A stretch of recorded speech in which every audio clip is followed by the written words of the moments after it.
গলসি ১ নং ব্লকের মানকর গ্রাম পঞ্চায়েতের পঞ্চায়েত প্রধান ডালিয়া লাহা সরকারি জল প্রকল্পের বৈদ্যুতিক ভূগর্ভস্থ পাম্প বসাতে ১০% কাটমানির দাবি করেন। এটা নাও আর বলো না।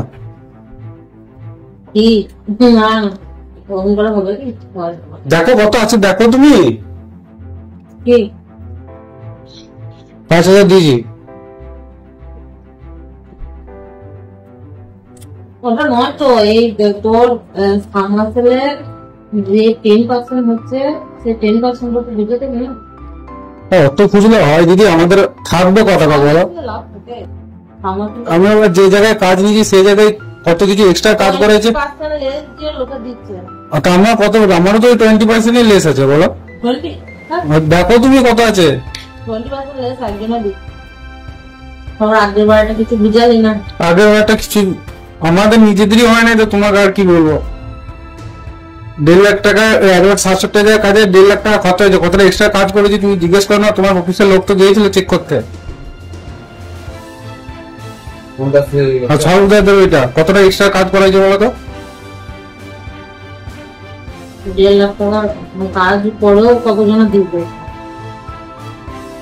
আগেটাই বলে দিলাম, তুই বললি না দেবো নিয়ে আসতে পারবো। আমি হিসাব করে দেখলাম যে কিছুই থাকছে না, তাহলে আমি কি দেবো তোমাকে?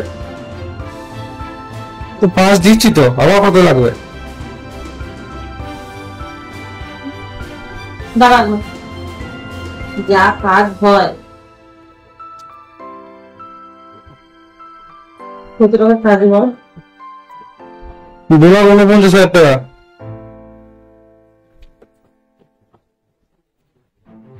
যদি 2% করে হয় সেটা তোমার তো 5,000 হয়ে যাচ্ছে। গলসি ১ নং ব্লকের মানকর গ্রাম পঞ্চায়েতের পঞ্চায়েত প্রধান ডালিয়া লাহা সরকারি জল প্রকল্পের বৈদ্যুতিক ভূগর্ভস্থ পাম্প বসাতে ১০% কাটমানির দাবি করেন। ঠিকাদারটি ততক্ষণ 2% হিসেবে ৫,০০০ টাকা কাটমানি দিলে রাজি হলেও তা নিতে অস্বীকার করেন পঞ্চায়েত প্রধান ডালিয়া লাহা। তিনি বলেন, মূল কাজের টাকার অঙ্কের হিসাবে ১.৫ লক্ষ টাকা, ১০% হারে তার টাকা লাগবে আরও। মমতা ব্যানার্জির রাজত্বে পঞ্চায়েতের থেকে শুরু করে রাজ্যের প্রতিটি দপ্তরেই এখন ঘুঘুর বাসায় পরিণত হয়েছে, যেখানে কাটমানি বা ঘুষ না দিলে ঠিকাদারেরা কোনো কাজ পাবেন না। ফলে কাটমানি দিয়েই তাদের কাজ করতে হচ্ছে, আর বরাদ্দ কমে যাওয়ায় কাজের মানও খারাপ হচ্ছে। আপনাদের মতামত অবশ্যই আমাদের কমেন্ট বক্সে জানাতে ভুলবেন না।